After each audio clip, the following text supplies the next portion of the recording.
journal. Les membres statutaires de la Fédération guinéenne de football ont fait une déclaration ce matin au centre technique de Nongo dans la commune de Ratouma.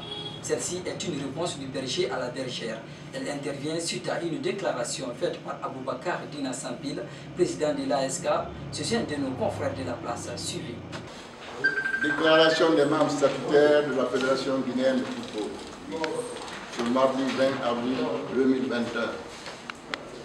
Ce dimanche 18 avril 2021, dans une radio de la place et dans une émission de grande écoute, nous avons suivi les déclarations publiques de Monsieur Aboubakar Dina Sampi, président de l'ASK, qui reconnaît que c'est lui qui a envoyé les courriers à la FIFA par rapport à une demande d'information suite au jugement de la Chambre d'éthique de la FIFA contre M.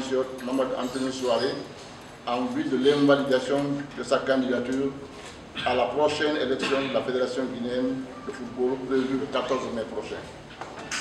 Nous sommes donc à présent éclairés sur l'origine des problèmes que traversent, ainsi sur l'identité des personnes qui sont derrière les multiples soucis de notre sport roi.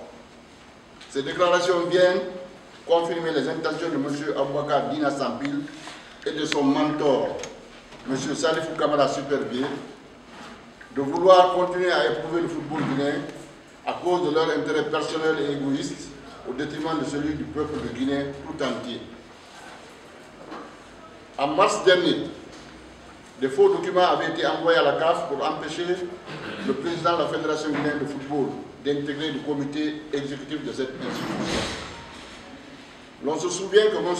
Mohamed Antonio Souaré, président de la Fédération guinéenne de football, avait fait appel au tribunal arbitral du sport, le TAS, de la décision de la commission de gouvernance qui lui interdisait de se présenter à l'élection au comité exécutif. Et le TAS avait débouté la commission de gouvernance en déclarant éligible M. Mohamed Antonio Souaré, ce qui mettait fin à l'espèce de toutes les questions liées à l'intégrité de M. Mohamed Antonio Souaré. Étant donné qu'en la matière, la décision du TAS est sans appel. Mais ces ennemis du football guinéen continuent toujours leur stratagème avec pour objectif créer coûte que coûte une nouvelle crise dans le football guinéen. Mais ces ennemis du football guinéen dis-je, se trompent. C'est pourquoi ce matin, une fois encore, nous montons au créneau pour les interpeller, toutes les instances de football, de gestion du football roi, à tous les niveaux sur les projets machiavéliques et de déstabilisation du football guinéen, par M. Salifou Kamara Supervier et Aboubakar Dina Sampi, qui ont juré de mettre notre football à terre, sport auquel s'identifie aujourd'hui toute la jeunesse guinéenne. Nous prenons ainsi à témoin le peuple guinéen par rapport aux agissements de ses ennemis du football guinéen, à rappeler que Salifou Kamara Supervier a auparavant géré le football guinéen de ce pays. Et à chaque fois, on s'en est sorti avec des crises ou des suspensions, comme nous l'avons d'ailleurs rappelé dans notre précédente déclaration.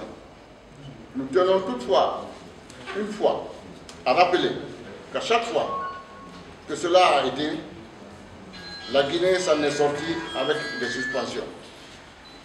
Les compétitions internationales entraînant l'élimination des cadets en finale de la Coupe d'Afrique des Nations, de leur catégorie, en 2021 au Seychelles, le dysfonctionnement causé par sa mauvaise gestion des hommes et des biens entre 2011 et 2016, la gestion opaque et le détournement des fonds destinés au projet Gold relatif aux constructions du siège de la Fédération guinéenne de football, du centre technique de Nongo qui nous abrite et de l'hôtel des équipes nationales, pour ne citer que cela. Il ne s'agit plus de football, mais purement et simplement d'un acharnement contre la personne de M.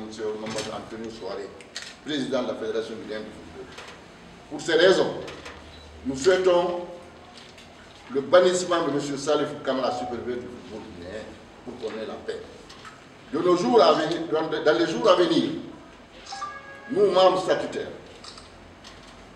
nous allons organiser des manifestations partout où besoin sera pour exprimer notre ras-le-bol face au jaillissement de ces ennemis qui menacent notre football très profondément.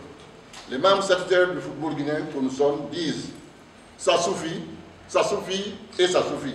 Nous ne voulons plus de crise dans le football guinéen. Vive le football guinéen dans sa pluralité. Je vous remercie et vive le peuple guinéen.